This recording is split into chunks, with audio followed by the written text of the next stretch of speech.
All right, YouTube. So here's my 6-liter. Hood's up.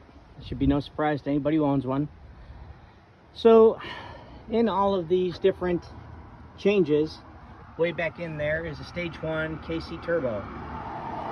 And as you can tell from the pressure regulator, I have a regulated fuel return. In order to do that upgrade, I necessarily had to take off the Y pipe.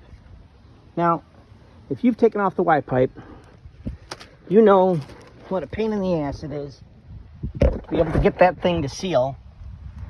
And so I wanted to share with you what worked out for me and how I did it. The exhaust manifold gasket is the one that saved my day. Set it up in here with my phone. It's kind of crushed, right? But that crush made it work. So it was a pain in the ass to slip it in there, but for those of you who need it, here it is. Flange gasket.